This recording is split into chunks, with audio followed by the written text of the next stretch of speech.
All right, let me ask you something. Ever feel like you're juggling it all? Work, family, responsibilities, and still trying to keep your eye on the ball. Yeah, you're an and-er, and National University gets the hustle. That's why they have flexible online classes and support services for folks who are balancing jobs and kids and everything in between. If you're ready to take the next step, National University can help you level up your education and score your goals. Check them out at nu.edu to learn more.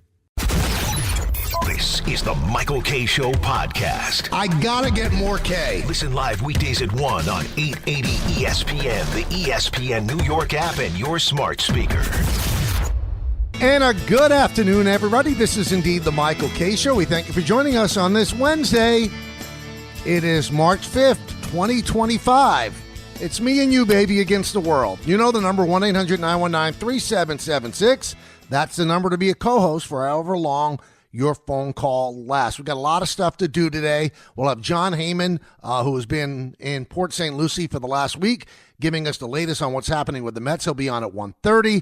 Mike Lupica will join us at 2:30, as he always does on Wednesday, to give his unique perspective on everybody. And we'll also have a little hit and run toward the end of the show. We haven't done that in a while, so I've compiled some things that we definitely want to hit on. So I hope you're in for the long haul. 2 hours. We lead you right until Don, Hahn, and Rosenberg at 3 o'clock. All right, we'll start off very quickly about the Knicks' loss to the Warriors. Once again, Steph Curry is just amazing. He was shut down really for the first quarter, and you saw the value of Mikal Bridges at that time. But then he lit it up when he had to in the second half. He's 13-1 lifetime at Madison Square Garden. And the only time he lost, he scored 54 points. And the last chance he had to win the game in that game, it was a shot was blocked by Raymond Felton. It's the only time he lost. And all you can do is think of if the Knicks had any luck at all, because they had the pick after Golden State, and they were going to pick Steph Curry. And Golden State didn't look like it was going to pick Steph Curry, but they did. How the world would have been different. Now, everybody wants to romanticize and say, well, you know, he would have been this great with the Knicks. He might have been traded. Remember, all the picks that the Knicks had during that time, they ended up letting them go so they could get, you know, cap space to make that big signing for LeBron James or, you know, when Kevin Durant became a free agent. They were always looking for that big hit. So who knows if Steph Curry would have reached these heights with the Knicks. But he's one of the greatest players of all time. There's no other way around it. And that's a tough loss for the Knicks for several reasons. They can't defend the three. They've had trouble all year defending the three. And then their shot stopped falling in the end of the third and the beginning and most of the fourth quarter. Just couldn't hit a shot. Great game by OG Anunoby. Brunson again had a good game. Karl Anthony Towns missed the game because of personal reasons. And I'm a little bit worried about what's going on with the personal reasons when it comes to Cat, because his girlfriend tweeted out something yesterday, bleep cancer. So you hope that everything is okay with everybody in Karl Anthony Towns' family. We don't even know if he's going to be making the trip to L.A. When Tom Thibodeau was asked that, he said he wasn't sure.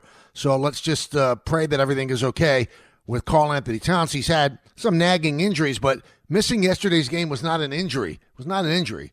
It was because of personal reasons. Now, they lose the game that they should have won. So they're 4-3 since the All-Star break. And here's what they have coming up. Tomorrow, they play the Lakers, who are playing great. They're the second team in the West right now. They play the Lakers in L.A. Then the next day, they play the Clippers in L.A.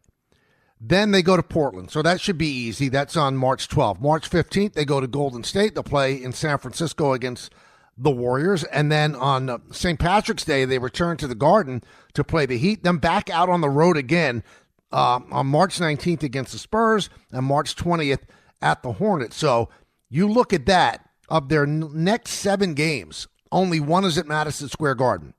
So they are 40-21 right now. What are they going to be when they finish this stretch? Laker game's going to be tough. Clippers game's going to be tough. Golden State game is going to be tough. Heat always plays them tough. They were up by 19 the other day and blew that lead, so you can't say, okay, that's going to be a win.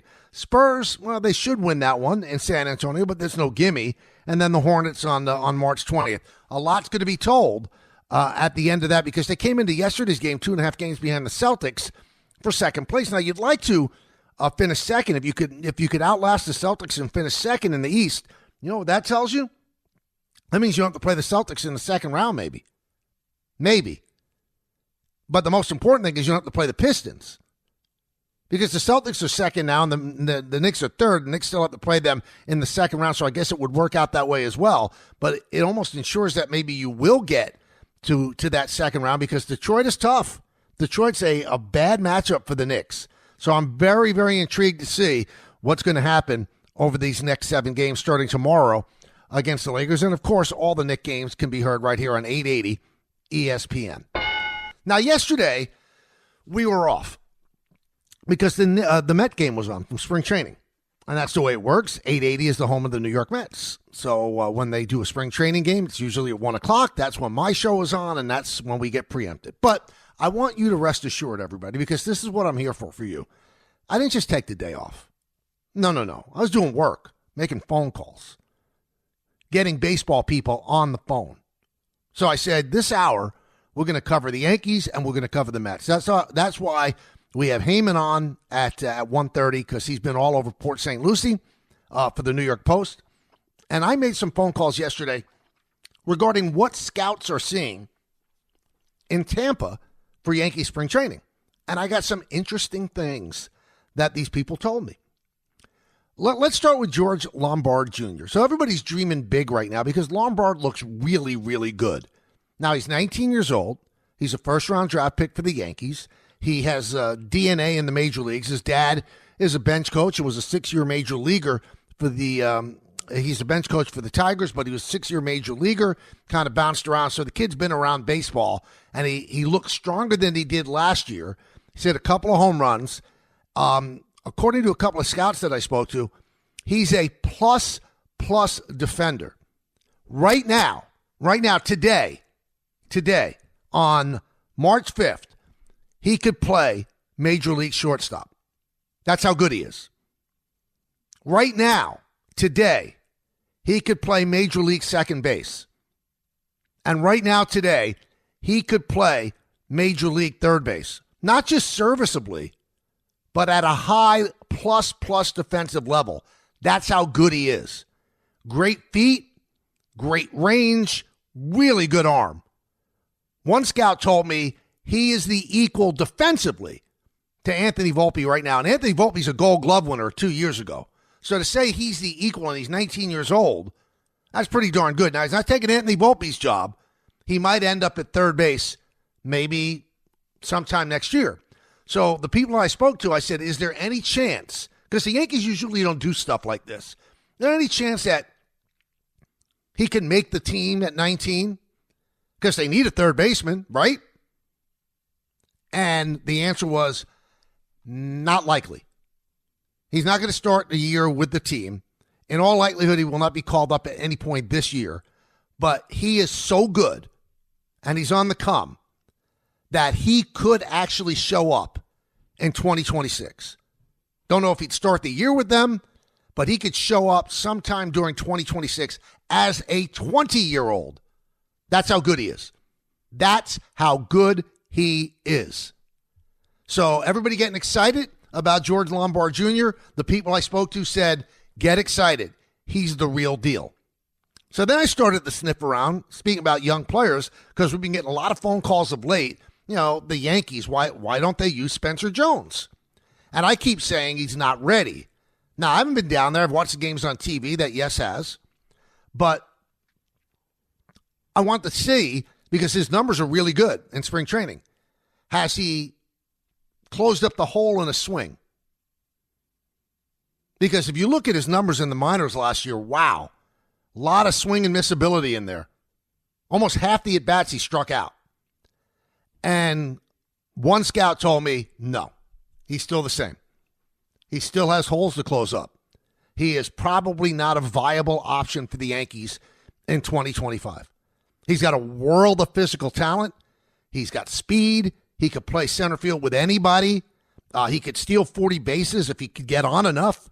Now, he's got power when he runs into the ball, but he doesn't run into the ball enough. So probably not an option for this year. All right? So that's Spencer Jones, and we'll see if he's an option ever. if he's an option ever. We're not quite sure.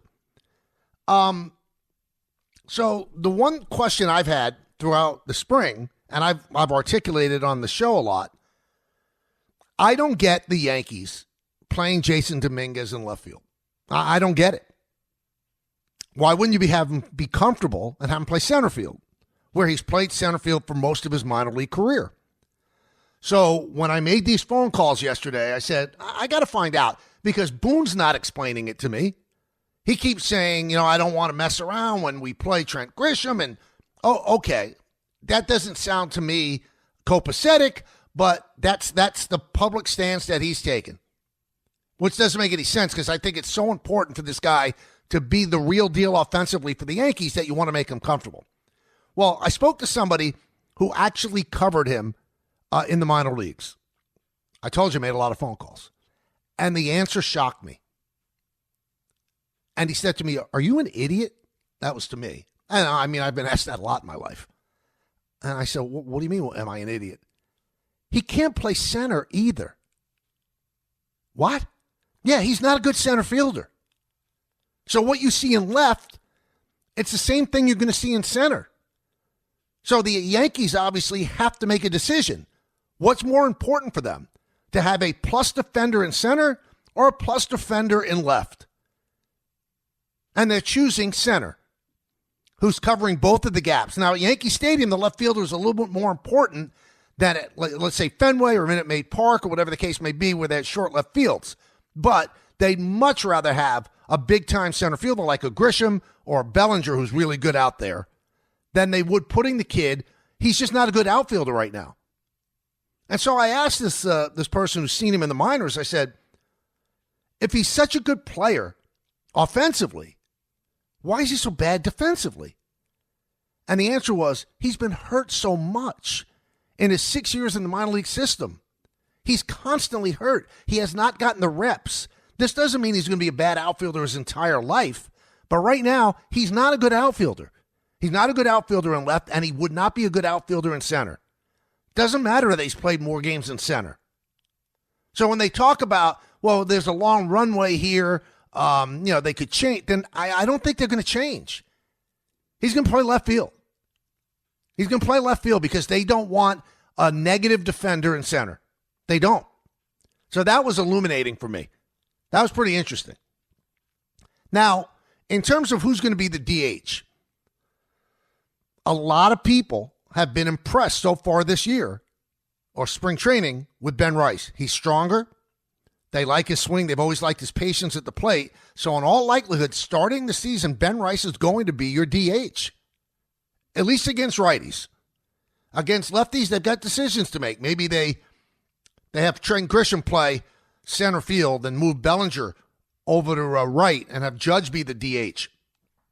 And the people I also spoke to, some within the Yankee organization, they don't think that Stanton is a complete bust all year. They think that he could be back. They think it's going to be a couple of months, and then he's going to be a player for them. So that's why they're not going out and making that seminal deal to bring in a DH type of player like a J.D. Martinez, because they think that Stanton's going to be back. And they're just taking it on the slow roll. They're just taking it on the slow roll. But Ben Rice is going to be on this team, in all likelihood, as the left-handed DH coming out of spring training. Good reports from these scouts on Goldschmidt, who had a home run yesterday in Clearwater. He looks really good. People are raving about how Volpe looks offensively and the way Wells looks offensively. And they expect big things out of them offensively this year, which the Yankees need. Because one thing you look at with this Yankee team, let's be honest, they don't have any depth. So there's not much after this. And especially the injury to Stanton, it hurts. It hurts. Pitching looks good. Fried's good. Rodon looks good. Garrett Cole looks sharp. They think Clark Schmidt's going to be ready for his first start, despite the cranky back that kept him out for a little bit. And there's no guarantee, by the way, just because of the injury to heel, that Marcus Stroman is definitely going to be the fifth starter. So he's still a trade possibility for the Yankees to get rid of some of that salary. Still a trade possibility. Now, you look at it this way. If he's traded, though, then who's your fifth starter? Because Heal's out at least 3 months, at least. Best case scenario, he gets back in July. Best case. If there's nothing else wrong. If it's just the lat, then it's going to be a 3-month situation. If it's more than the lat, then it's going to be all year. But they're leaning toward it just being the lat. They like Will Warren a lot. Despite struggling last year in the big leagues, they like Will Warren. They like what they see. They also like Carlos Carrasco. They think that those guys could serve for half a season as the fifth starter. So, is it going to be Stroman? I guess it would be Stroman if they can't move him. But because of the injury to Heel, that does not preclude them from moving Stroman to get out from under that money. And every scout that I spoke to that's followed the Yankees throughout spring training, they have one thing that they need. One thing that is a glaring hole on the team. They need a right-handed bat in a big way, especially with the loss of Stanton. Without Stanton, they are so lefty-laden because you look at Dominguez as a switch hitter, he's better left-handed. You look at Oswaldo Cabrera as a switch hitter, he's better left-handed. Wells is a left-hander. Rice is left-handed. Bellinger's left-handed. They need a righty bat. Are they going to get it? Don't know. Would that righty bat be Nolan Arenado? Don't know. I mean, if the Cardinals would take Marcus Stroman, I think that a deal is there. I've been saying this all spring. Don't know if the Cardinals want to blink. Don't know if the Yankees want to blink. But that's what we're hearing. The bullpen looks good as well. That's the lay of the land on the Yankees right now. 1-800-919-3776. We're going to cover the Mets like a glove as well with Jon Heyman. He's going to be on at 1:30. So let's get at the phones. Let's make you the co-host right now. 1-800-919-3776. And we'll start off with Caesar in Huntington. Caesar, talk to us. Hey, Michael, thank you so much. You're starting off with me. That's great. You got it. I want to talk about, absolutely.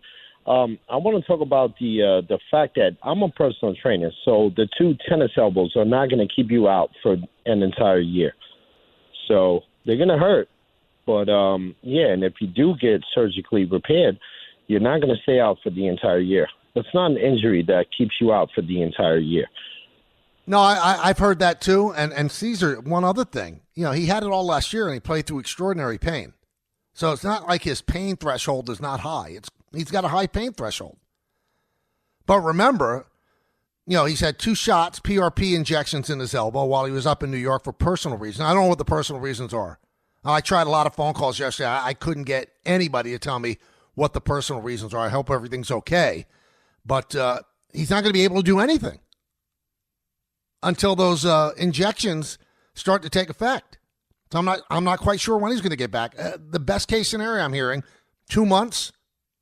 They don't think it's a season-long thing like Caesar said, and I don't think that surgery's on the board right now. He should have had surgery in the winter if it was on the board. But he's going to play through this problem, and you can't say, well, he's not going to be good because he's playing through this. He had the problem last year. He had a great postseason. Let's go to Moose in Jamaica. Moose. What's going on, Michael? How are you? Good. How you doing, Moose? Good. Can't complain. Chilling. So, maybe you can figure this out if you haven't heard any rumblings with the whole first Al Tucker being a free agent coming up in 2026. Vladimir Guerrero being a free agent in 2026. Spencer Jones, his plan is to probably come up in 2026, along with Everson Pereira and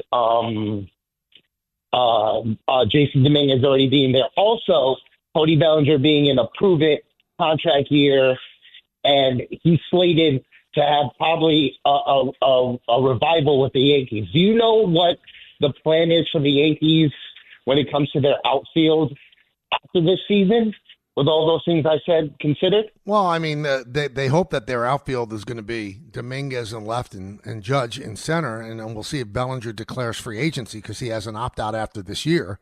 So they'll have to pivot and bring somebody else in if need be. I just, the way I'm reading it right now, it doesn't look like it's Spencer Jones. unless Spencer Jones has this big turnaround. He's had a really good spring training. If you said to me, Michael, what's your best guess with Spencer Jones? I bet you he's included in a deal somewhere. I mean, the Yankees hope that he improves to the point that he's their outfielder. He could be their center fielder. Right now, if you ask Brian Cashman and his staff, I don't think they envision Spencer Jones as the center fielder in 2026. Let's go to Matthew in Connecticut. Matthew. Hey, Michael, how are you? Good. How you doing, Matthew? Good. I just wanted to ask you, do you remember our talk back in January when I told you, when I said LeMahieu was broken down and you said they own $30 million? It doesn't seem to be working out too well. And then I also brought up Judge's post-game interviews. Mm-hmm. And then you said even after he hit a 62 home runs, he wouldn't show much frustration. And you said Derek Jeter was the same way. Then I looked it up, and it said Jeter was really mad after his 2004 ALCS interview, and he almost walked off the set. To me, it just seems like these guys, all they really care about is getting their tummies rubbed, and they only care about the money. Well, but so, Matthew, you're telling me that Judge doesn't care that he struggles in the postseason. I mean, really, what are you working off of? What's your template? That he's not exploding in front of you? How do you know if he didn't break something in the clubhouse?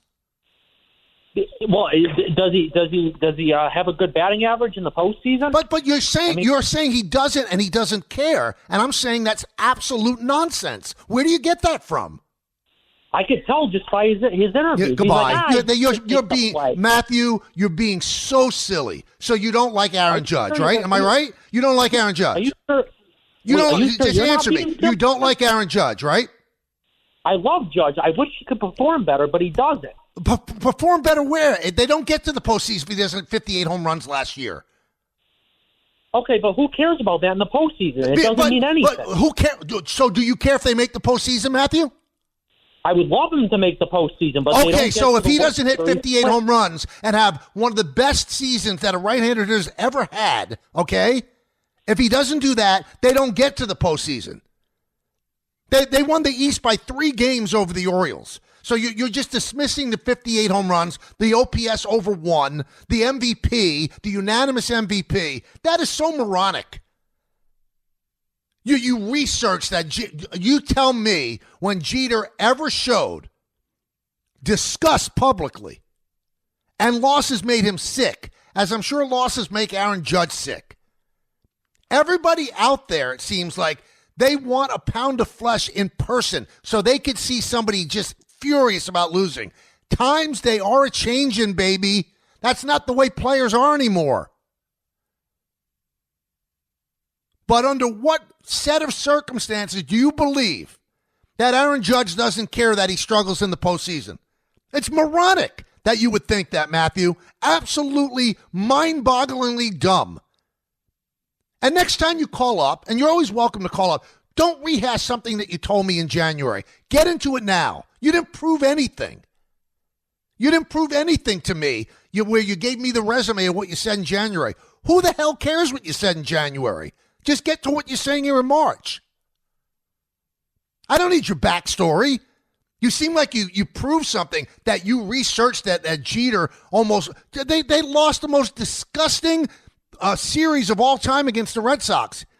Anybody, even today's athletes, would be sick to their stomach. They'll never get out from under that. Of all the great things that those teams did, and the core 4 did, they also had the worst collapse in baseball history against their arch rival. Of course he was upset.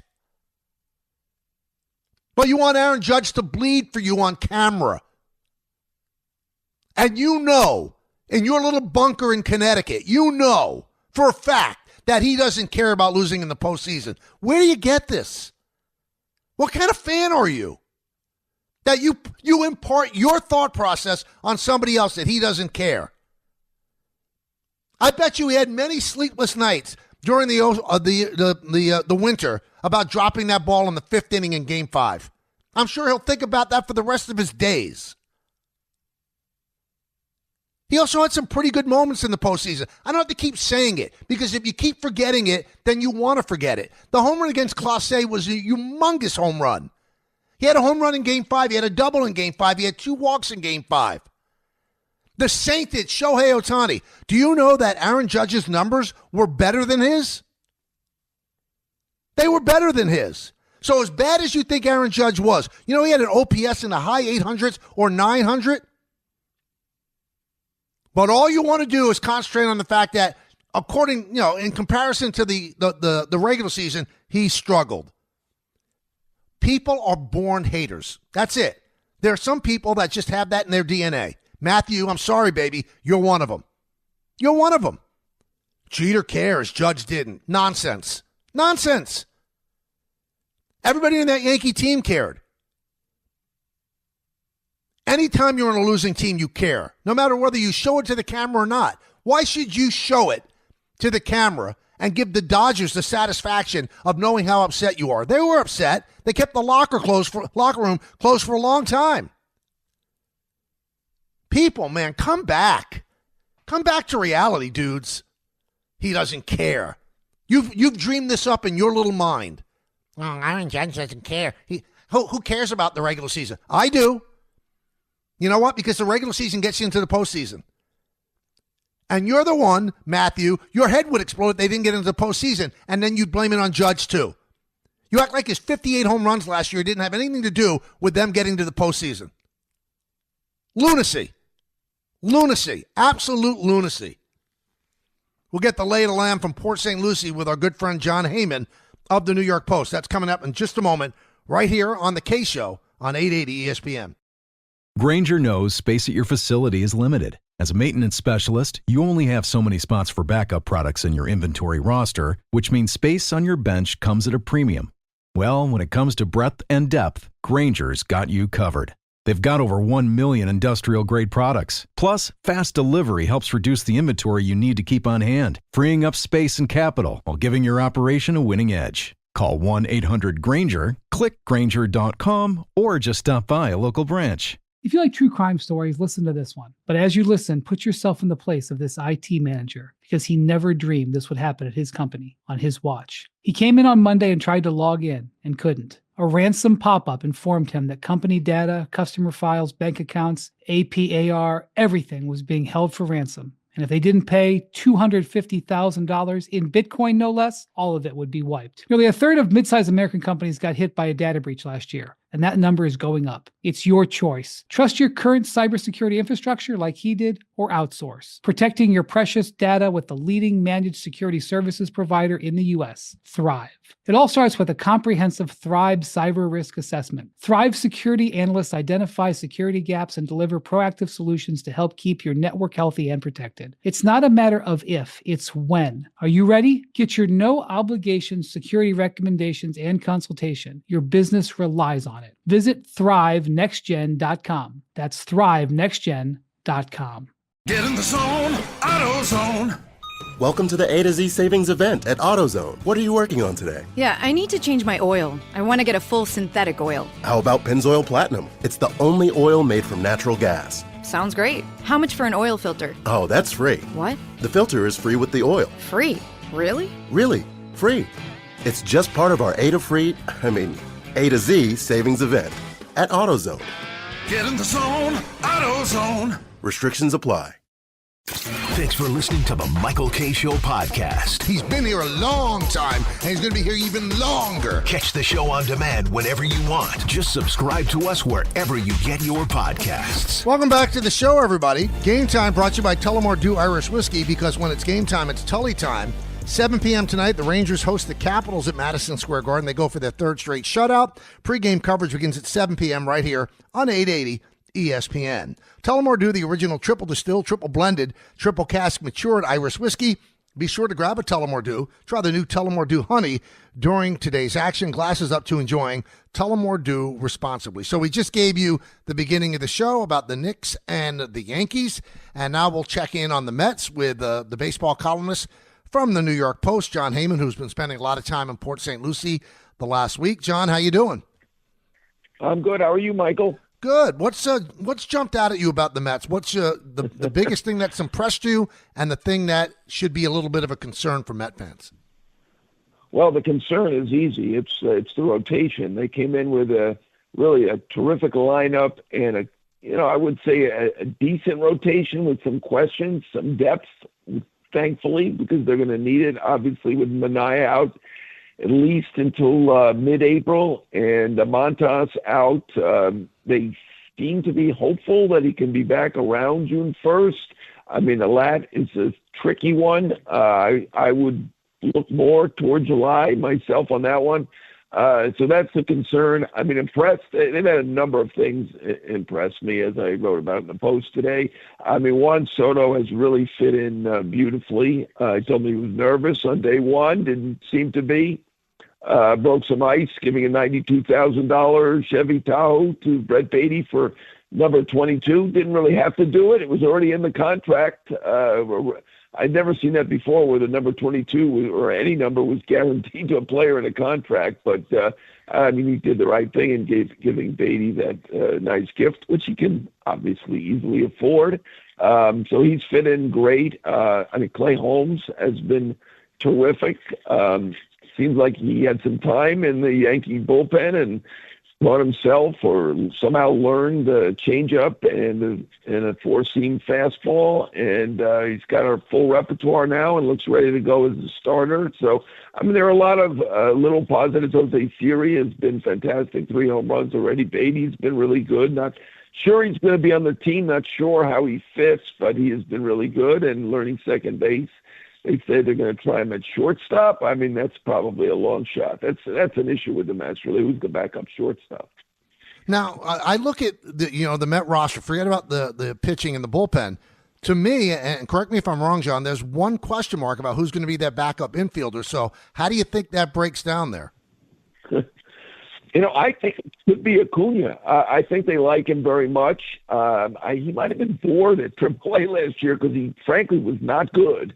Came up to the majors, was great in the regular season at the end for the Mets when they needed him. And I think that makes sense as a potential platoon. I don't know if it would be a platoon, but get some at-bats with McNeil at second, who hasn't been great the last couple of years. That to me makes more sense because he's right-handed and Beatty's left-handed, and Acuna can play shortstop. He's very good defensively. So, to me, Acuna fits, and I think they can find some time for him, although Alonso did miss one game last year. Vientos seems to be the healthy sort, and Lindor rarely misses any time. But I think they can find enough time for Acuna. I'm not sure on Beatty. See, I wonder, though, the thing that would be a concern of mine, are you, stunting his progress because he's still very, very young and he's looked at as an everyday player. So do you sign off on him as an everyday player if you bring him in as a backup infielder? Because you said it, John, other than the back injury, Lindor plays every day. And, I don't know if there's going to be enough at-bats to continue his growth as a player. Well, I'm reading tea leaves here. They didn't sign Jose Iglesias, as we know, went to the Padres today. The solution to that, if you want Acuna to play every day, would be to sign Jose Iglesias, who only got a minor league deal with the Padres. Mm-hmm. They didn't do that. So I'm under the belief, based on what they say about how much they like him in terms of whether he can help the team, that Acuna has a good chance to make the team. And I think he will play some. I mean, McNeil has not been great the last couple of years. Let's be frank about it. So you think and obviously he's a shortstop by trade, but you think he could play second a lot? Oh, absolutely. He could play any position. He's very good defensively. I think he can. I mean, they have other guys here who are, backup types who could easily do it, like De Los Santos. But, you want to win as many games as you can. This is a talented guy. I think there's probably 300 plus at-bats for him on the team. I would do it, and I'm thinking it's leaning that way. I could be wrong, but that's the way it seems to be leaning to me. Starling Marte, I would think that the Mets would like to deal. He's got a fairly big number of a contract, but if they don't deal him, is he just going to be a platoon DH? Yeah, that's the way it looks. I don't see him doing much, and he was pretty good last year and certainly was playing in the playoffs when there were other options available, Bader and others. So he still can play, but certainly $20 million looks pretty hefty, particularly when there are some outfielders who are still out there without a job who may be getting, minor league deals. Peralta, Grossman, Duvall, So $20 million, they'd have to probably offset it by at least 80%, I would think. And, teams don't love doing that, but, it might be better for him if they did do that, and it might ultimately work for them as well. We're talking with Jon Heyman of the New York Post. I read you religiously, John. I pray over your stuff that you send out, but I just need to know one thing. You have been a big proponent of them. You've been a big proponent of them going after Cease. Do you think that's going to happen? Do you think the Padres are going to trade him? I don't. I mean, unless the ownership issue is untenable, and right now, they've got a managing partner, the brother of Peter Seidler, the beloved late owner of the Padres, but his widow is now suing. So, if it gets messy, they may have to make deals. That's the only thing. I mean, obviously they're trying to win. They just signed Iglesias, as a backup, and going to give him $3 million. I'm assuming he's going to be on the team. They want to win. So I think it's a long shot. I don't think Castillo's getting traded now. A lot of the names that we've rumored around and thought that might get traded do seem to be staying put. I talked to Arenado yesterday, and it looks like, the likelihood is he stays with St. Louis. The Yankees were on his original list of 5 that he would go to, and he added the Mets later when it seemed like, he may be staying with a team that's not really looking like a contender. He added the Mets and the Phillies, but right now it feels like he's probably staying put as well. So you got to explain something to me about the Cardinals. Okay, I know that Hein Bloom is taking over next year and they want to clean things up for him, but why would you give the season away? That's a great baseball town. They make a lot of money. I know their regional sports network has been up in the air, but they own that village, the stadium. There's a lot of money to be made there. Why are they just giving a season away, John? Well, I mean, we're used to the Yankees, and now the Mets, that's Steve Cohen's the owner, that they don't give seasons away, and they try every year, and it's really kind of miraculous that the Yankees have been a winning team since 1993. I mean, that just doesn't happen.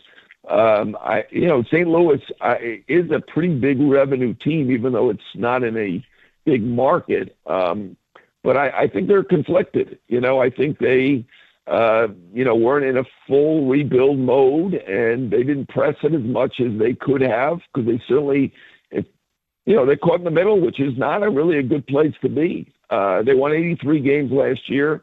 They look a little bit weaker now because their great setup guy, Kickford, who got $10 million from the Orioles, is now gone. Logically, if you're going to do a reset, you would reset by trading that closer who had Big Helsley, who we saw yesterday against the Mets, who was big stuff and is one of the best closers in baseball. Eric Fetty has a market, a veteran guy, and you certainly would have traded Arenado. Now, Arenado, that's got complications because he's got the full no trade. And he did have a down year for him last year, making it difficult. The full no trade really can affect things, and it really has in this case. I think that's part of it, but they're caught in the middle, and that is not a good place to be. Now, we're talking with Jon Heyman of the New York Post. So I see these pictures. Now, last year, I got to experience the Juan Soto experience every single day. He seemed very comfortable in that clubhouse. Obviously, he was comfortable on the field. He put together an MVP caliber season, but he almost looks like he's giddy. Are you seeing that? I mean, is there a different Juan Soto this year, or is it just $800 million? If someone gave you $805 million, you'd be pretty happy as well, I think. I mean, you're doing okay, but not like that, So, you know me so well. I don't know. I mean, he said he was nervous on day one. He does seem, like he's really enjoying it. He did mention the fact that they have a lot of Latin players, which probably adds to the comfort. Well, I mean, I give him credit and Alvarez credit because I'm sure you took language in high school. I did. I basically know 3 words of Spanish, even hanging around the clubhouses.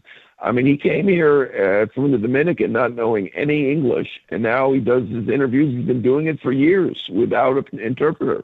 And there are guys who've been here 15 years who use an interpreter, and there's nothing wrong with it. They want to be sure. I think they certainly understand, but they want to be safe, and I get it. But you give him Alvarez credit for, doing their interviews in English, learning English within a year or two. It's pretty amazing to me.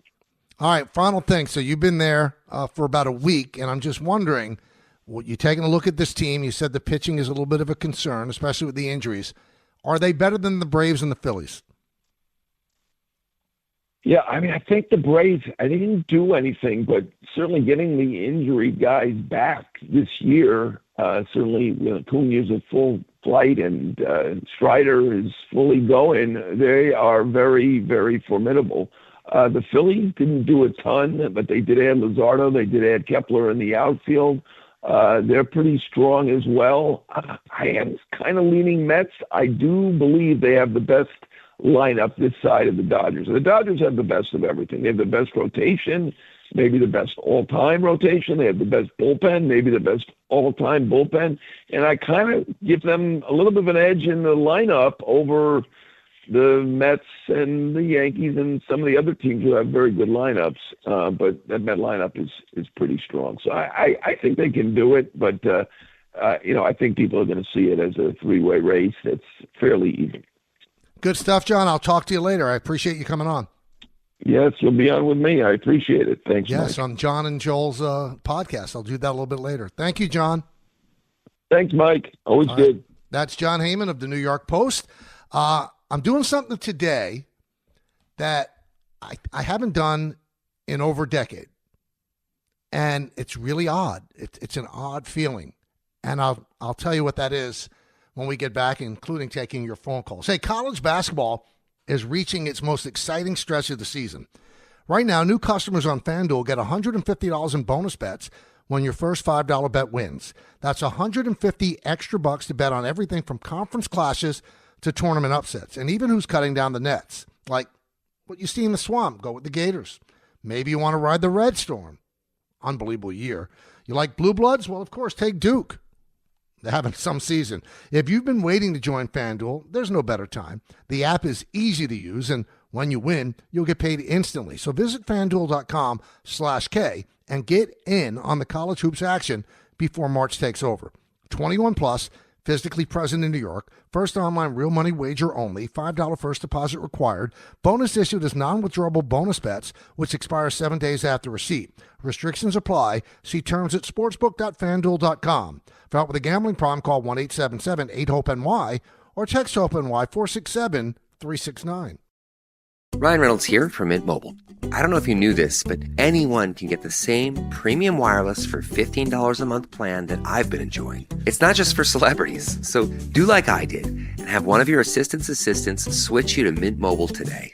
I'm told it's super easy to do at mintmobile.com/switch. Upfront payment of $45 for 3-month plan, equivalent to $15 per month required. Intro rate first 3 months only, then full price plan options available. Taxes and fees extra. See full terms at mintmobile.com. As the number and severity of third-party breaches continue to rise, companies are increasingly vigilant, not just about how they handle their own data, but how their vendors do as well. For security and compliance leaders, this means more security reviews are coming across your desk every day, and valuable time is being wasted on manual security reviews.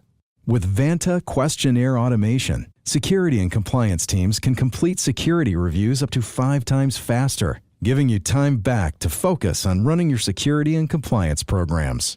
Over 8,000 global companies like ZoomInfo, Smart Recruiters, and Noibu use Vanta to save time on security reviews. Visit vanta.com/podcast to learn more about questionnaire automation. That's VANTA.com/podcast.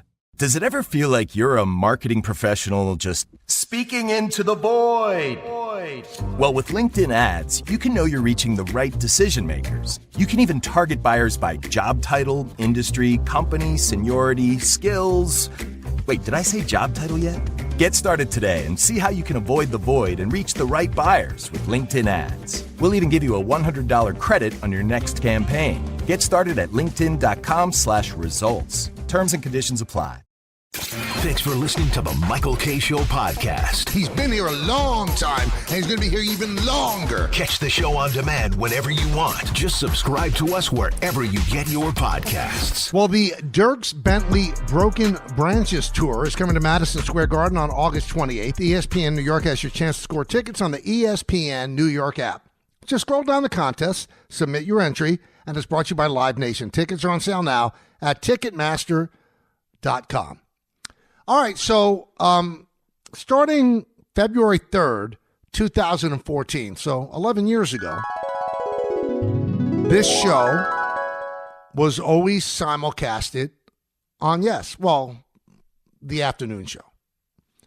Always simulcasted on Yes since that date. Now, this iteration of the show began January 6th of 2025. We have not been simulcasted on Yes. Now, the intent seemed to be that it was going to eventually be simulcasted on Yes. And so I'm doing something today that I've never done before.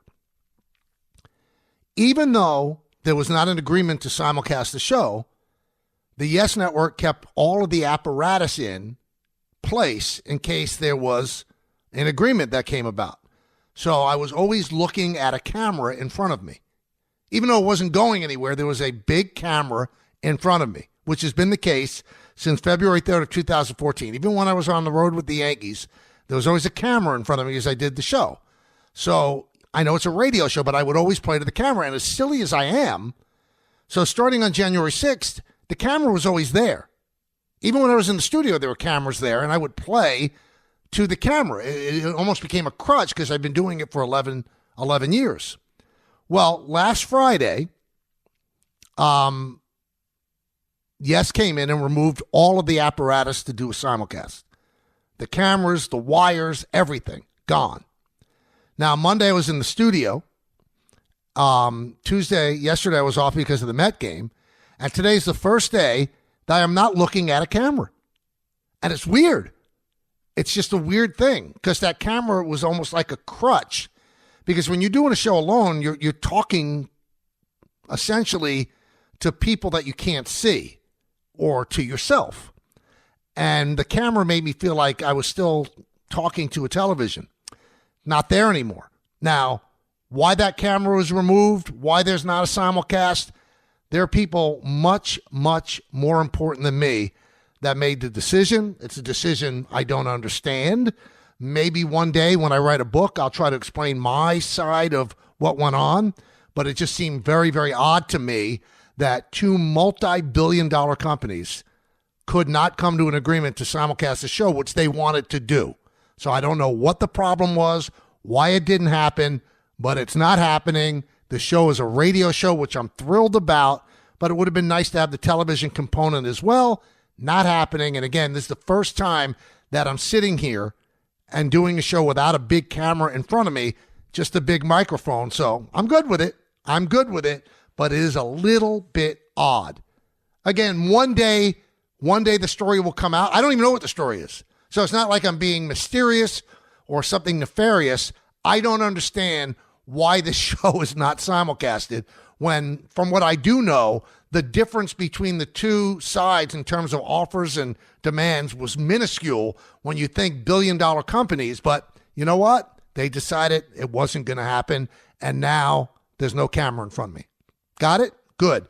Max Crosby of the Las Vegas Raiders, according to Adam Schefter, has now signed the largest non-quarterback contract in the history of the NFL. 3 years, $106.5 million with $91.5 million guaranteed. That's big money. So there was some thought that he might demand to be traded. I guess not going to be traded as Davis stepped up, gave him big money. Obviously, Pete Carroll wanted him there, and that's a lot of guaranteed money. And we always say that the NFL doesn't have guaranteed contracts. Well, they're getting closer and closer to guaranteed contracts, everybody. They really, really are. And that could be a problem because with all the injuries in the NFL, if you got a guaranteed contract, if you're Max Crosby and you go down, that's $30 million plus a year in the 3-year deal that they can't sign anybody. That is complete dead money. That's always been the reason why they don't guarantee big contracts. Because if, God forbid, somebody got hurt, and by the way, people get hurt in the NFL, it's hard to maneuver around, especially big contracts, especially quarterback contracts. That's why they don't guarantee them. But there seems to be a little bit of a change of heart. There's a lot more money available in the cap. And here we are with a guy who gets to the quarterback getting $91.5 million guaranteed over 3 years, 106 point. So 106 is the number, 106.5, 91.5 is guaranteed. It's unbelievable. Most of that contract's guaranteed for a guy who could get hurt really badly tomorrow. Hey, listen up, New York City soccer fans. The 2025 MLS season is here, and New York City FC kicks off their 10th anniversary season at home against Orlando. Be there on Saturday, March 8th, that's this Saturday, as New York City FC takes the field to celebrate a decade of soccer in the five boroughs with special appearances from club alumni and a giveaway for the first 5,000 fans. Enter for your chance to win tickets at ESPNNewYork.com or on the ESPN New York app. Just find the contest tab and submit your entry. Don't miss out. Secure your seats now at Ticketmaster.com/NYCFC.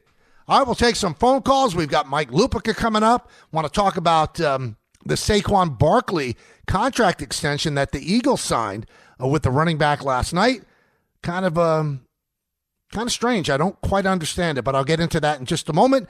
It's the K Show right here on radio on 880 ESPN. Thanks for listening to the Michael K. Show podcast. You know what?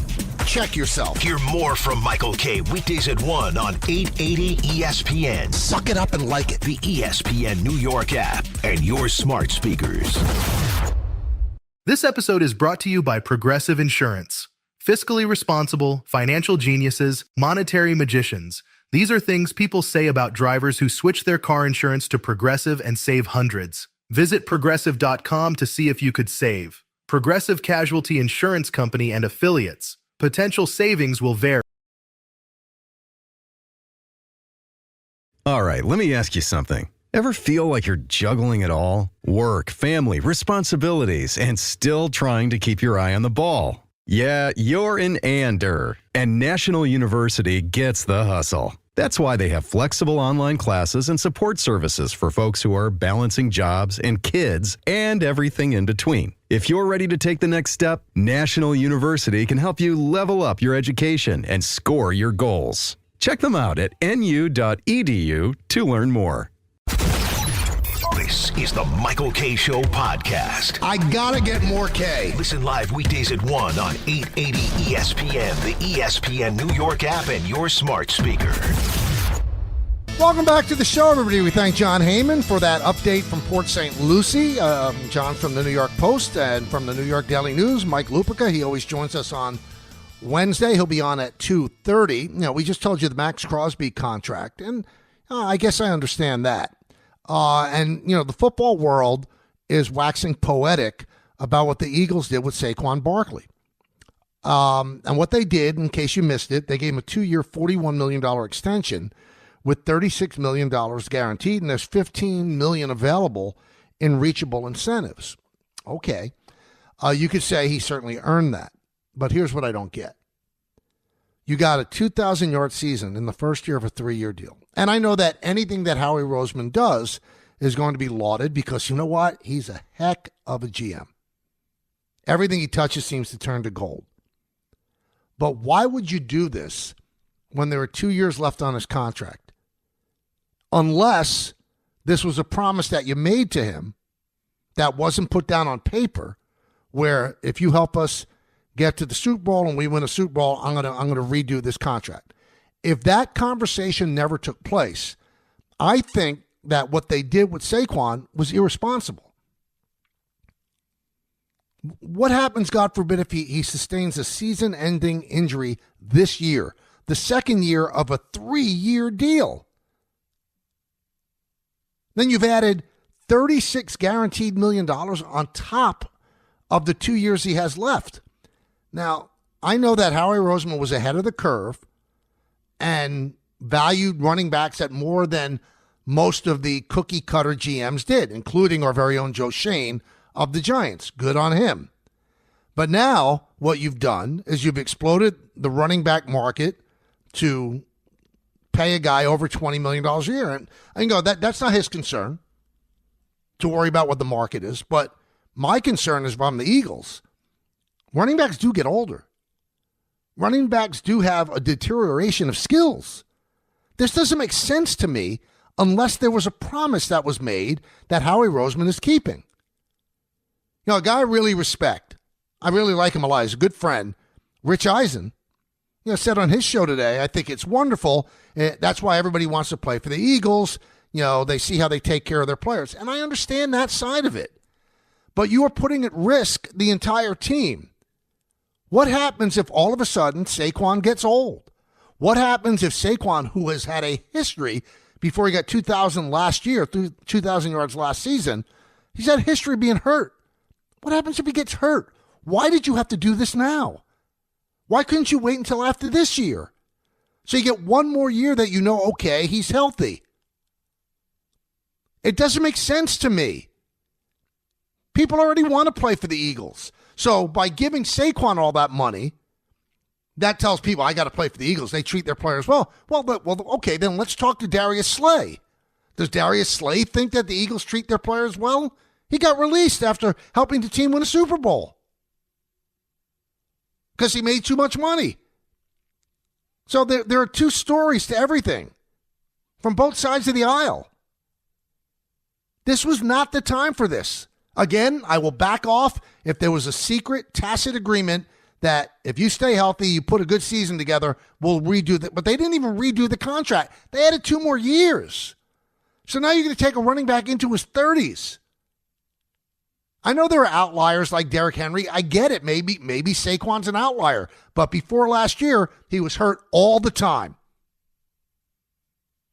You had him at a contract that was still a top contract for running backs, and you decided to top it. You decided to play Tommy Topper with yourself. Somebody has to explain it to me. It doesn't make sense. Doesn't make sense. I'm sorry. It doesn't make sense. You're giving him something you didn't have to give him. He still has 2 years left on his deal. If it was 1 year left on his deal, I could almost buy it. We'll see how this ages. My prediction is it doesn't age well. Doesn't age well. Doesn't make sense. 1-800-919-3776. That's the number. We talked about the Knicks yesterday. Terrible loss. They don't defend the 3, and they just stopped shooting. They shot. They just couldn't hit shots. I think there was a time they missed 10 straight shots from the field in the fourth quarter as the game got away, and Steph Curry stepped up and showed why he's Steph Curry. Now the Knicks have a stretch of games that's going to really tell you where they are. Tomorrow against the Lakers, the day after against the Clippers in L.A., then in Portland on the 12th, then in San Francisco against the Warriors on the 15th, back to the Garden on St. Patrick's Day, the 17th, that's against the Heat, not an easy game. Then back on the road, San Antonio. They play the Spurs on March 19th, and then the Hornets in Charlotte on March 20th. So that's a stretch of 7 games. 6 of them are on the road, and all of that is because of the Big East tournament. They got to clear out the Garden for a week. So they've got a gauntlet now that's going to see exactly where they are, and we have to cross our fingers that everything's okay on a personal level with Karl Anthony Towns, who missed the game yesterday because of personal reason, not because of an injury, and we don't know what that is. So you cross your fingers that everything's okay with the guy and his family. But this is going to be quite a test for the New York Knicks. They're 40 now and 21. 40 and 21, which is a great record. And I'm not the one who freaks out about the Knicks, because I said this the other day. The Knicks are not going to win a championship this year. They're not. They're not. So I don't go overboard when they lose games. They're having a tremendous season. They're fun to watch. They have a terrific MVP caliber player in Jalen Brunson. All of that is true. All of that's true. So I'm not going to freak out when they start losing, because I don't think they're good enough to win the NBA Finals. And one of the biggest conundrums for me watching this Knicks team is Mikal Bridges. There's sometimes that Mike Vaccaro had a story about this, a column about this in the Post yesterday, and it really rings true. Sometimes you go, oh, that's why they gave up those draft picks. And sometimes you scratch your head and go, really? He's not a huge difference maker.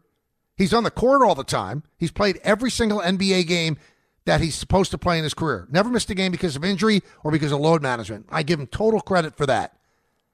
But sometimes he disappears offensively. He's the third option, so he's not going to be the dominating guy anyway. But bottom line is this. Is he what you expected for 5 first-round draft picks? is what the Knicks expected for 5 first-round draft picks. And that's why I think that next year could be the year that the Knicks really make the move. Because maybe they use him as a trade bait for something. I don't think they're going to sign him to the big extension that they can. Why would they? He's not that player. Good defender, reliable, offensively hit or miss. That's a little disappointing to me. And I don't want to jump on the guy, again, because he's not the number one option. And I thought that Josh Hart said it best a while ago. It's a funny line. He said, oh, okay, 5 first-round draft picks. Those guys are in 12th grade right now. And he's right. He's right. And you know, and they're all going to be in the 20s, the picks. They're not going to be high draft picks. So it's not like you gave away gold, but you gave away silver. The Knicks are pretty good at finding gems late. So it's a little bit of a concern for me. And those 5 first-round draft picks, to me, I thought, okay, you're going to trade them for a difference maker. Mikhal's not a difference maker at this point. We'll see what they do on this road trip that starts tomorrow against the Lakers. 1-800-919-3776. Let's go to the phone. Steve in Woodbridge. Steve. Michael, thank you for taking my call. How are you doing today? I'm good. How about you? Not too bad. Quick Yankees trade question. But first, thank you for tearing into that caller earlier, saying that Judge doesn't care. I don't know. It's such a tired act. I was hoping we leave in last season. I'm sure he's beating himself up every day about that that missed catch in center field and not hitting as many home runs as he does in the regular season. But, I don't know how anybody could say he doesn't care. For those that didn't hear the beginning of the show, there was a guy from Connecticut, Matthew, I believe his name. Well, Judge doesn't care. He doesn't show like he cares. It's ridiculous. It's a ridiculous narrative. Clown show. But I was wondering, with this opening at third base, or is Nolan Arenado out there, and maybe even Brian Hayes, would you include Spencer Jones and Marcus Stroman for a trade for one of those guys, or hold on to them, Steve? I'll tell you this, Steve. I would for Brian Hayes, I would include Spencer Jones because he's signed to a long-term contract and he's young, and it's a very reasonable contract. I don't know if the Pirates would make that trade. I don't know what value Marcus Stroman has to the Pirates.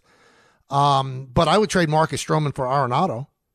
I think the only way the Yankees would even consider Arenado is if the Cardinals assume a contract that's about equal to Arenado's and the Yankees don't have to pay much. They don't want to get in the business like they got into with Donaldson, where they're paying Donaldson $25 million a year. It was ridiculous. That trade turned out to be a disastrous trade for the Yankees. Disastrous. Made no sense. The only reason they made that trade was because they didn't want to just release Gary Sanchez. So they cost themselves $50 million and a year of Isaiah Kiner-Falefa at shortstop. It was not a great trade. But I would give up Spencer Jones in a deal for Brian Hayes because he's a very, very good defender. I think there's more there offensively that maybe the Yankees and their staff could tap into. But I would not give up Spencer Jones in a deal for Arenado. The Cardinals should want to give Arenado away. They want to go young. They want to get rid of some of that salary. And they want to put young people at third base. Instead, you got a veteran who has, unbelievable numbers. He's one of the great defenders you'll ever see. And but they want to get rid of him. So I'm not going to give them a former number 1 draft pick. No, I will not do that. Let's go to Juan in White Plains. Juan. Hi, Michael. Thank you for taking my call. Huge fan, 6-time caller. I was going to say something about Aaron Judge, but you said something about Saquon. I'm just going to say it real quick in 10 seconds before I move on to the Aaron Judge statement. But, Michael, Saquon Barkley, this was the greatest redemption story in the history of the NFL. He single-handedly changed the narrative of running backs in the NFL, not to mention he won the Super Bowl. So your disagreement is a little surprising to me. Now, but wait a minute. He's still the highest before you even extend him. He's still the highest paid running back. He's working on a contract, second year of 3. What was the hurry to give him this extension? I don't get it. His motivation, Michael. He was not motivated on the Giants. The Saquon you saw on the Giants is not the Saquon on the Eagles. Motivation comes into play. Player morale is important. I really wanted to talk about the Judge. The caller from Connecticut might have been a little misguided or misaligned, but Michael, the 2 times where Aaron Judge hit over 50 home runs in a regular season and the Yankees made the playoffs, he was non-existent in those playoffs. Judge cares. He loves the game. He loves baseball. He loves the Yankees. But what are we doing in the regular season? As a fan, you know what I see? I see the Yankees saying we appreciate what happens in the regular season more so than in the postseason. We like those regular season home runs more so than the postseason. Juan, that doesn't make sense. What do you mean? So the Yankees don't want him on the team. Is that what you're saying? What I'm saying is they run him into the ground during the regular season. They Maybe do not, we should look Juan. into that. They do not. And also, when you say he did nothing in the postseason, the home run off Clase was not important. The home run in Game 5 was not important. Yes. One last thing, Michael. I just want to say. No. You're acting like Richard from Manhattan. No. You got your agenda, and you're not listening to my answers. So call back when you feel like engaging in a conversation. Don't have your list there in front of you that you want to get to, and you're not even hearing what I'm saying. The Yankees don't care. The Yankees rest Judge. But when he's healthy, he should be out there every single day. Juan Soto's out there every single day. That's a silly narrative. So he's tired because he played 158 games. That's what affects him in the postseason. Juan Soto had a great postseason. He played almost every single game as well. So where's your argument? It's like the Yankees only care about the regular. You know, you need to have a regular season get in the postseason, by the way. So you'd rather handcuff a guy who's one of the greatest right-handed hitters in the history of baseball. So with the hope that he'll do better in the postseason. Do you know in the postseason, you see the best pitching, the best scouting reports, the best of everything. In the regular season, it's not the same intensity. So you're going to get some at-bats against teams that aren't that good, pitchers that aren't that good. It's harder to hit in the postseason. But don't tell me he didn't do anything. The guy that MLB Network chose as the best closer in baseball, Emmanuel Clase, a monstrous home run against him. A monstrous home run. That didn't have anything to do with beating the Guardians, right? People, stop. You're over the top with the Judge thing. Listen, it's disappointing the way he's played in the postseason. There's no getting around it. And I'm sure that he's disappointed about it as well. But don't discount the regular season. You're being silly. The regular season gets you the postseason. Let's go to Jay in Staten Island. Jay. Mike, how you doing? Good. This Judge derangement is crazy. I'm a big fan of yours on the radio. Love you on Yes. Appreciate the work that you're doing. And by the way, I just want to say, for anybody who calls you Yankee boy or says, I've seen you be so objective when it comes to this team, and I appreciate it because what you do on the radio is you kind of keep your credibility with us, so I appreciate that. Thanks.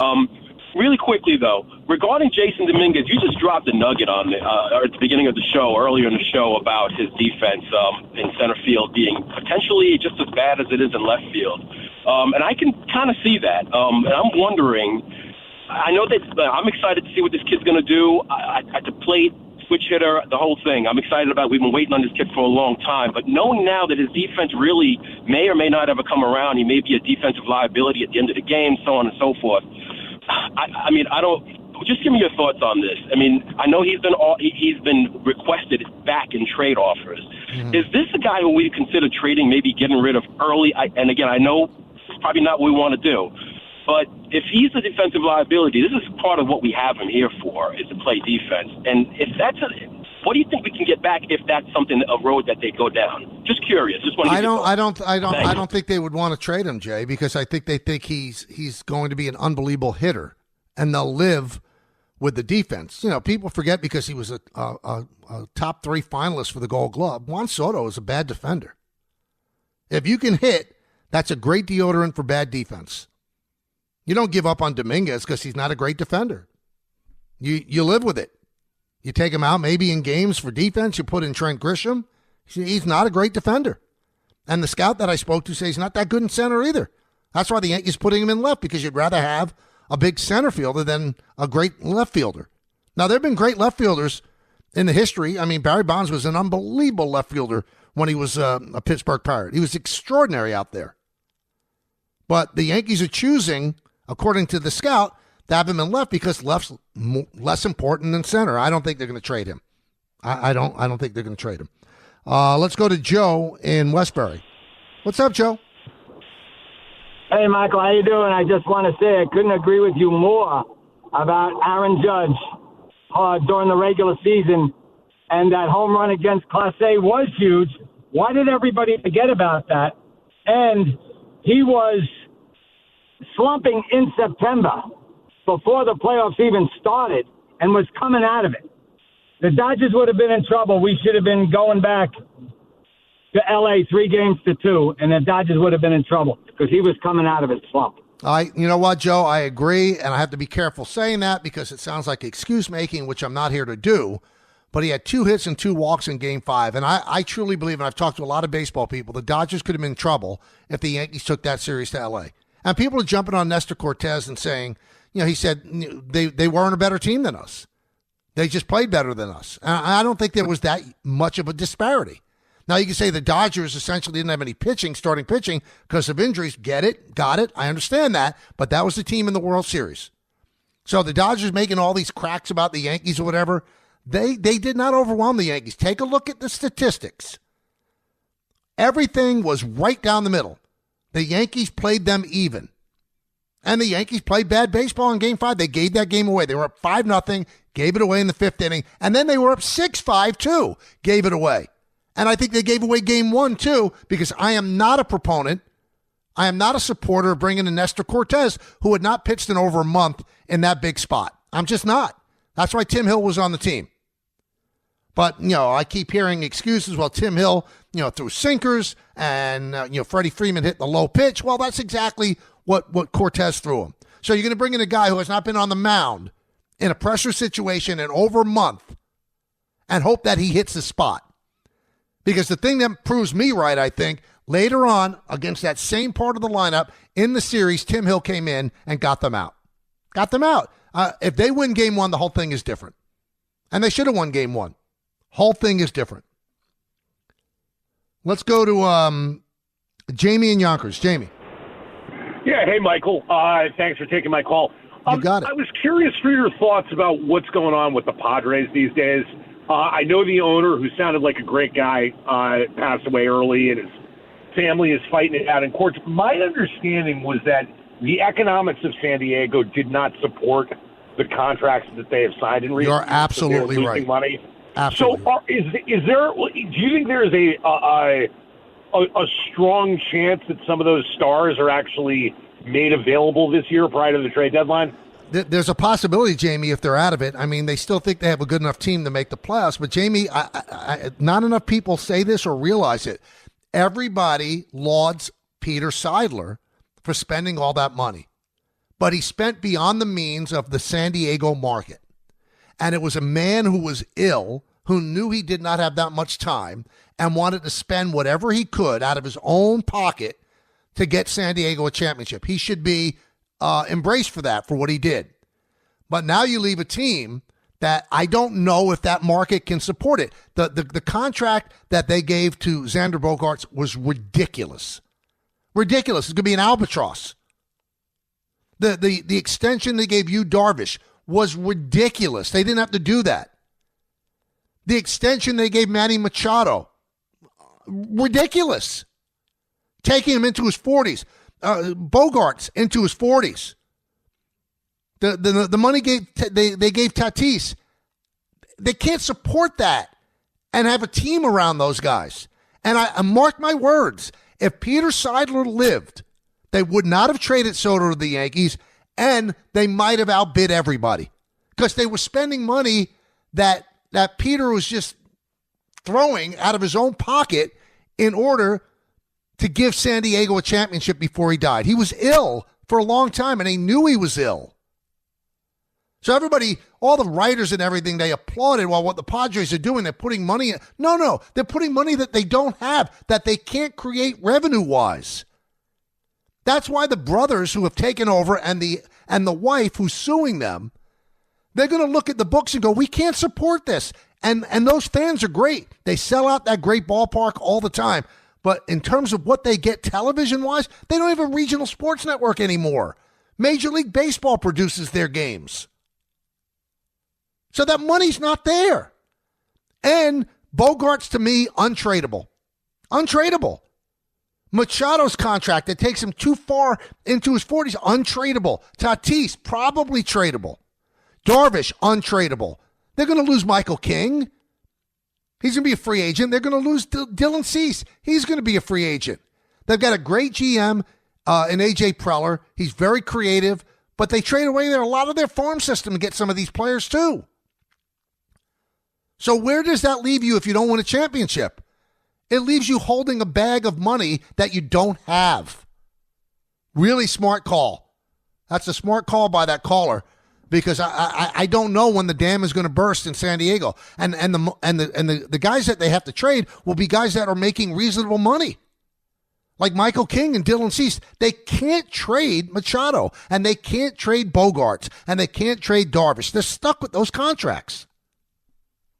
Sorry, it's not a good scene right now.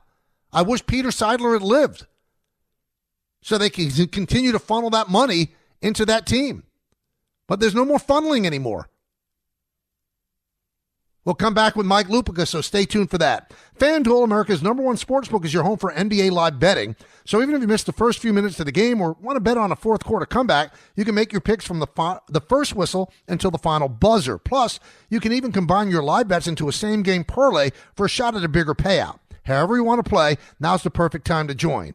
New FanDuel customers get started with $150 in bonus bets if your first $5 bet wins. Just visit FanDuel.com/K to join today. That's FanDuel.com/K for your shot at $150 in bonus bets. Make every moment more with FanDuel, official sports betting partner of the NBA. 21 plus, physically present in New York. First online real money wager only. $5 first deposit required. Bonus issued as non-withdrawable bonus bets, which expire 7 days after receipt. Restrictions apply. See terms at sportsbook.fanduel.com. For help with a gambling problem, call 1-877-8-HOPE-NY or text HOPE-NY. That's 467-369.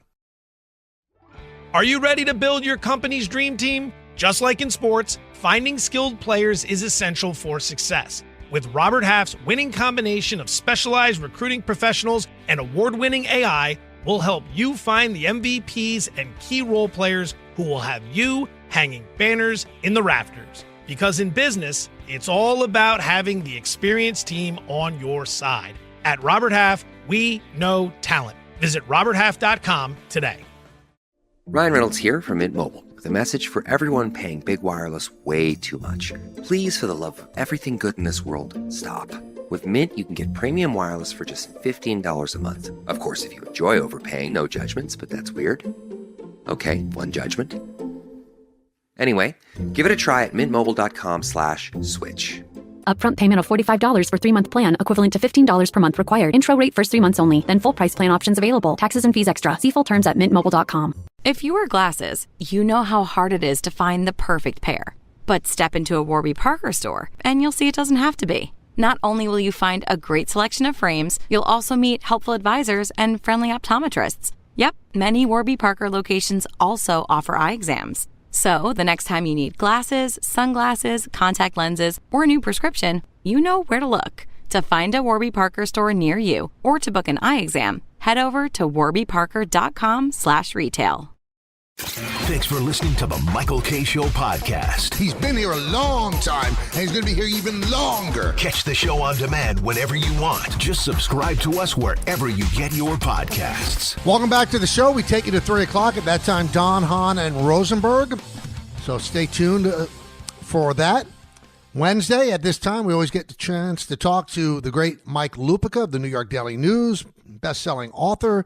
Read him at MLB.com, and he joins us every Wednesday at this time. Hi, Mike. How you doing? Good afternoon, Mr. K. How are you today? I'm doing great. I am one of these people. I don't get freaked out when the Knicks stub their toe. I don't know if you feel like this because I don't think that they're a finals team. I don't think they're at that point right now, so I don't get that upset. Do you look at it the same way? Yeah, I've got a column in tomorrow's Daily News, Michael. I don't think they've posted it yet. And I just say that we're going to find out over the next month or so, and even maybe into the first round of the playoffs, if they are anything more than the second-round Knicks. And I believe it's time for them to be more than the second-round Knicks. And Michael, you always qualify this by saying they play hard, They're extremely entertaining. They're extremely likable. But they're not one of the best teams in the league, despite the fact that only OKC and the Celtics and the Cavs have a better record than they do. Right. I think that if you still include the Nuggets, which I do, okay, because I just can't discount them as long as they have Jokic.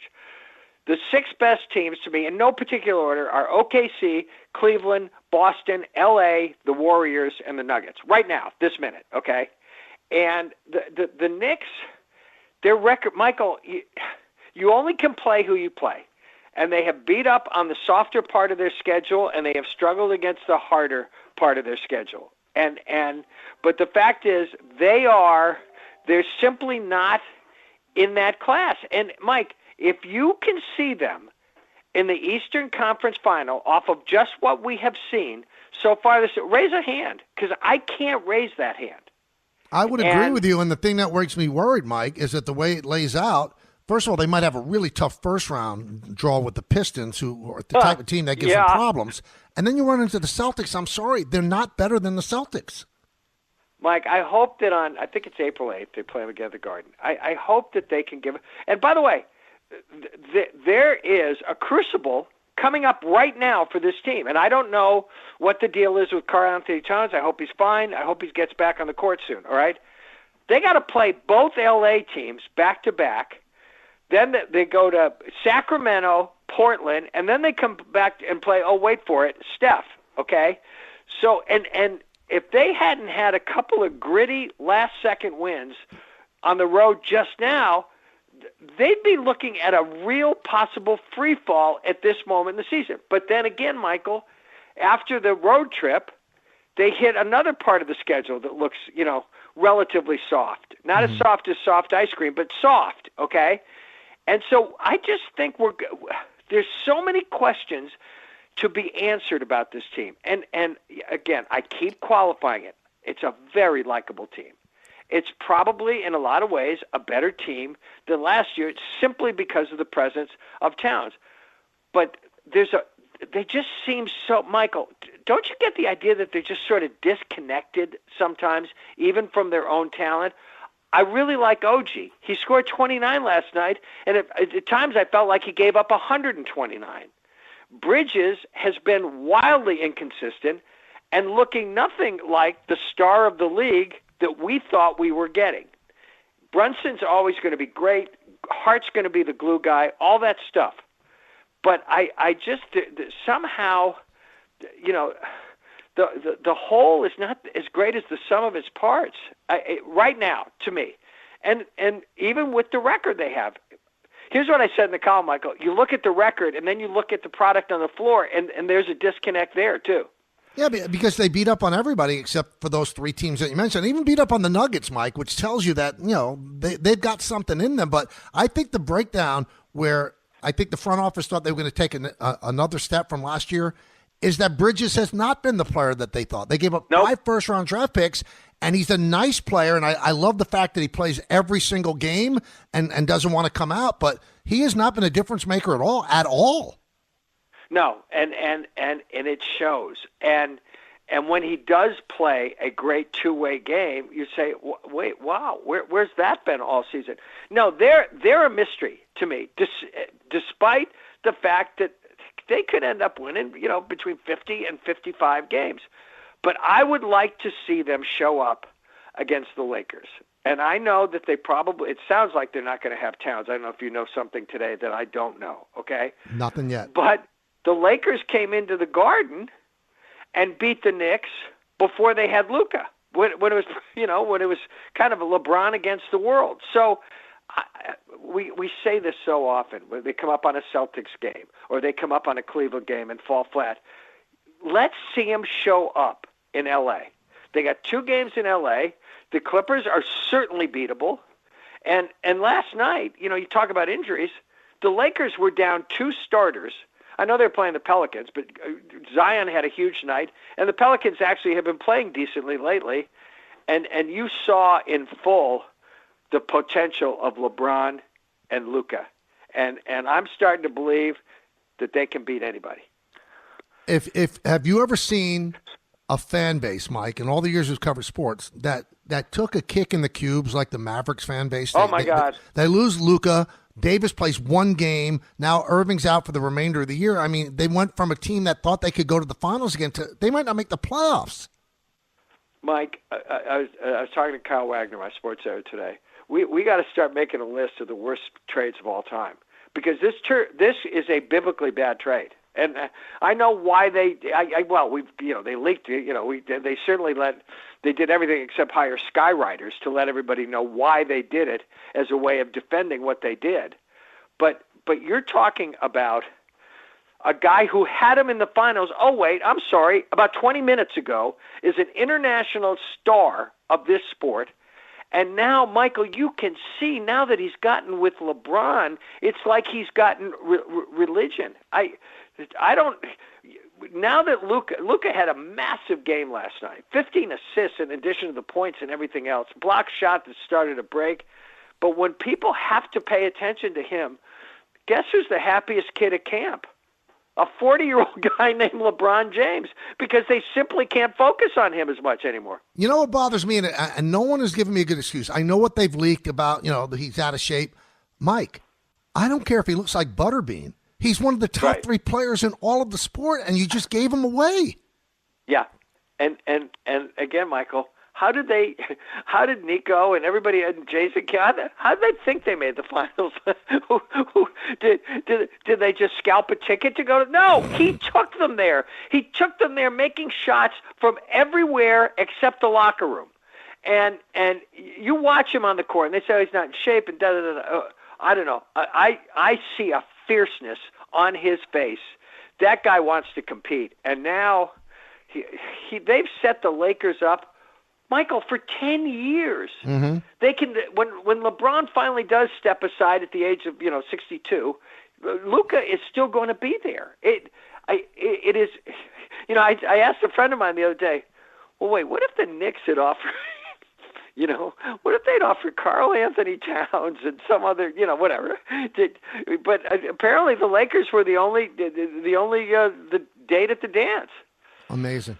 Do you ever play the what if game when you see, Steph going 13-1 at the Garden, that if Don Nelson had not taken him? And I don't play it as much as I should because I always think the Knicks might have screwed it up because the Knicks were not great back then, and they might have gotten rid of him to clear cap space to go after, another aborted LeBron run. But boy, would he have been fun to see for 41 games a year as a Knick.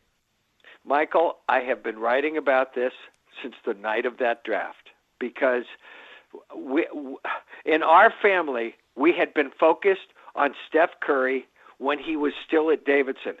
I almost was commanded by my youngest son, Zach, the little point guard in the family.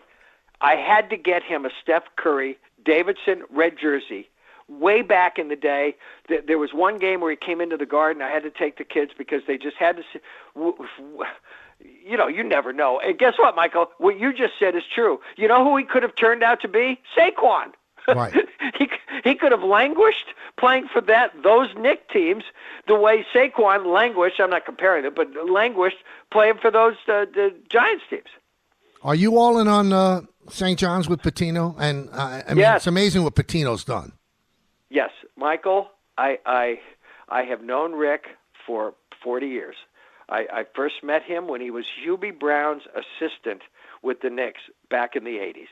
And you could see he was going places, and he was going places fast, and he had a vision of basketball, and somehow he was even able to kind of meld his vision of basketball with Hubie's. And I think I've told you this before. Bob Ryan, who to me is the greatest basketball writer of them all, when he saw him as a kid head coach at Boston University, referred to him as Mozart. That's how good he thought he was as a kid. I think just as a pure basketball, I'm not talking about anything that happened off the court. I'm not talking about the mistake he made going to the Celtics. None of that, okay? To me, he's one of the handful of greatest basketball coaches of all time. And this is his kind of team, Michael. He has proven before at Louisville that he can win with a team that doesn't make a lot of threes. And if you you went up to Stores for the first UConn St. John's game, right? Michael, they get after it on defense. They get after it, Michael. They get after it on defense on every single possession. And they were They're 6th in the country now. I don't think Auburn will drop out of the top 6. But Michael, 6th in the country is 6th in the country as the tournament approaches. No, it's a great story. It's and I wrote this about Rick a couple of weeks ago. And looking back over everything I've seen from him and everything I know about him, okay? When you look at this isn't just a great it's not just a great New York story because it's St. John's and because Rick, we started out in New York City. But this is a New York basketball team, Michael. This is a team that people can instantly relate to. This is New York basketball they're playing, and it would just be a fantastic thing if Rick and these kids made a run. Well, we'll see you next week. Mike, thank you so much as always. Michael, talk to you next Wednesday, pal. All right, be well. That is Mike Lupica of the New York Daily News. So his Nick column is going to be posted soon, and you could read it in tomorrow's Daily News. Okay, when we come back, we haven't done it in a week or so, a little hit and run. Yeah, quick hits. I'm going to tell you exactly what's going on in little short spurts. Hope you enjoy it. That's coming up in just a moment right here on 880 ESPN. If you like true crime stories, listen to this one. But as you listen, put yourself in the place of this IT manager because he never dreamed this would happen at his company on his watch. He came in on Monday and tried to log in and couldn't. A ransom pop-up informed him that company data, customer files, bank accounts, APAR, everything was being held for ransom. And if they didn't pay $250,000 in Bitcoin, no less, all of it would be wiped. Nearly a third of mid-sized American companies got hit by a data breach last year, and that number is going up. It's your choice. Trust your current cybersecurity infrastructure like he did, or outsource. Protecting your precious data with the leading managed security services provider in the U.S., Thrive. It all starts with a comprehensive Thrive cyber risk assessment. Thrive security analysts identify security gaps and deliver proactive solutions to help keep your network healthy and protected. It's not a matter of if, it's when. Are you ready? Get your no-obligation security recommendations and consultation. Your business relies on it. Visit ThriveNextGen.com. That's ThriveNextGen.com. Get in the zone, AutoZone. Welcome to the A to Z savings event at AutoZone. What are you working on today? Yeah, I need to change my oil. I want to get a full synthetic oil. How about Pennzoil Platinum? It's the only oil made from natural gas. Sounds great. How much for an oil filter? Oh, that's free. What? The filter is free with the oil. Free? Really? Really, free. It's just part of our A to Z savings event at AutoZone. Get in the zone, AutoZone. Restrictions apply. When you're a small business owner, having your bookkeeping and taxes in order comes at a cost. I'm not just talking about your money. I'm talking about your time, hours and hours that you could have spent actually growing your business. But guess what? It doesn't have to be that way thanks to Found. Found is a banking platform that doesn't just consolidate your financial ecosystem. Found automates manual activities like expense tracking and finding tax write-offs. Found makes staying on top of invoices and payments so easy. Oh, and by the way, other small businesses are loving Found too. This Found user said, quote, "Found is going to save me so much headache. It makes everything so much easier. Expenses, income, profits, taxes, invoices even," unquote. And Found has 30,000 five-star reviews just like this. Open a Found account for free at found.com/sports. That's found.com/sports. Found is a financial technology company, not a bank. Banking services are provided by Piermont Bank, member FDIC. Don't put this one off. Join thousands of small business owners who have streamlined their finances with Found.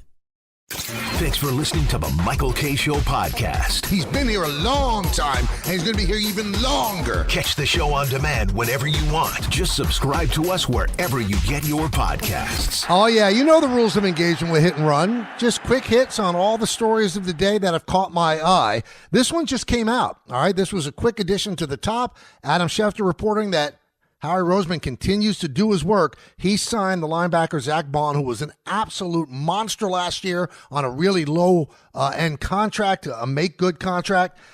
3 years, $51 million, $34 million of it guaranteed, and that makes Bond one of the highest paid linebackers in the NFL.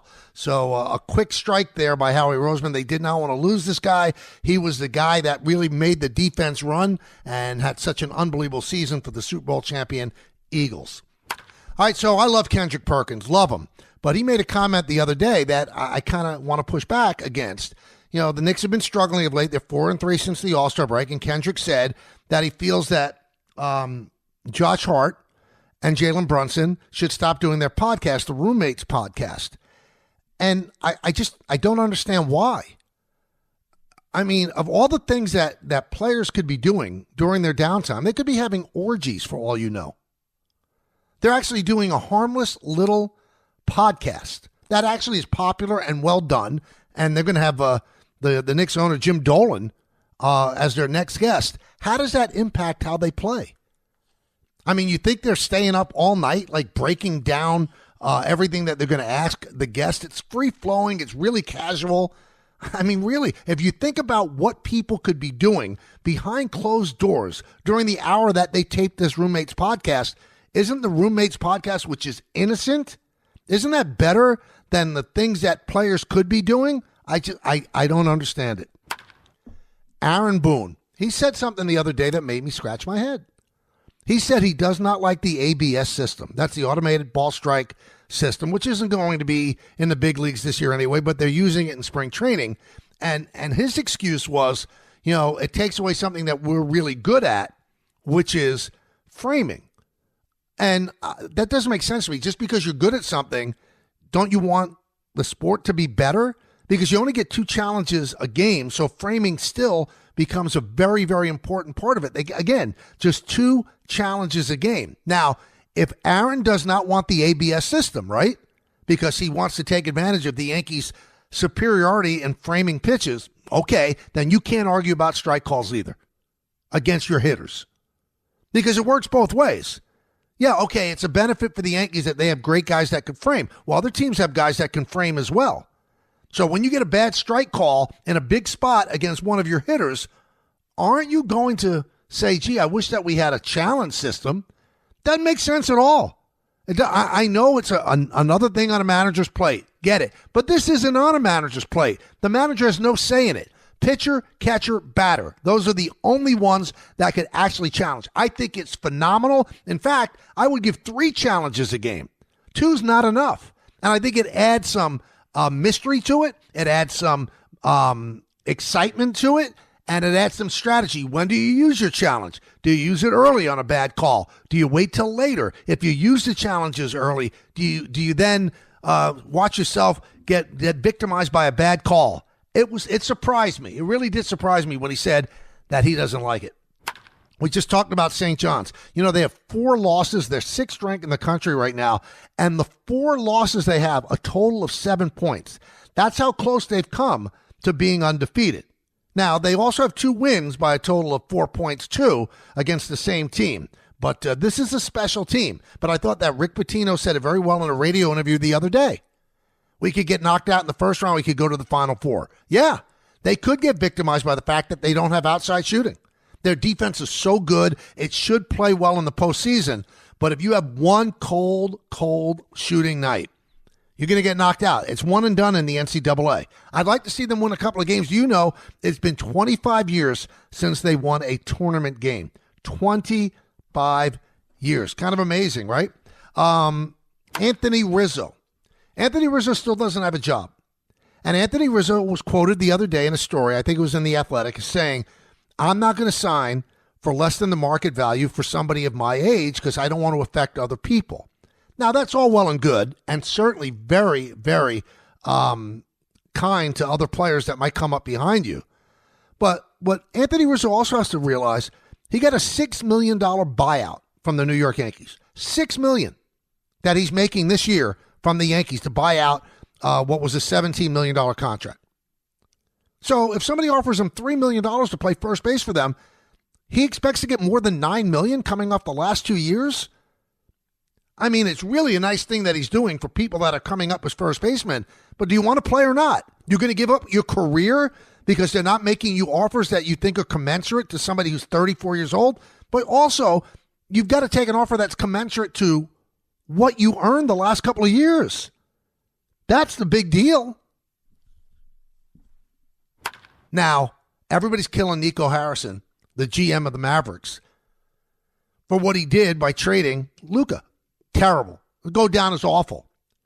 But isn't it also one of the big strikes against him? He wouldn't give Jalen Brunson a 4-year, $55 million deal. Talk about a misread. I mean, they might not have had to make the Kyrie deal. So what you did by trading Luka is you put the team in the hands of Kyrie Irving, who has been injury prone. You had to play him so much because Anthony Davis was out, and then he finally tears his ACL. I feel sorry for Kyrie because, he's eligible for an extension. He could either opt into the last year of his contract or opt out, but who's going to sign somebody to a max contract coming off a major ACL injury? But again, Harrison also has to answer, why did you give away Jalen Brunson? Didn't you see exactly what he was? I've been touting the show Paradise on Hulu. The 8th and final episode of the first season came out yesterday. The first 7 episodes, to me, was about as good as TV could be. It was almost cinematic. And I got to tell you, everybody, I watched the final episode yesterday.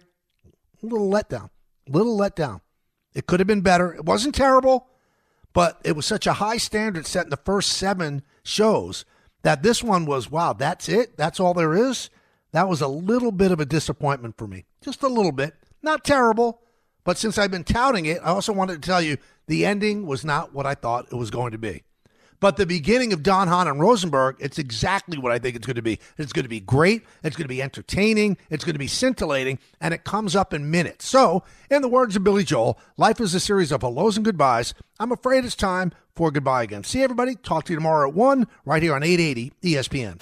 Thanks for listening to the Michael K. Show podcast. You know what?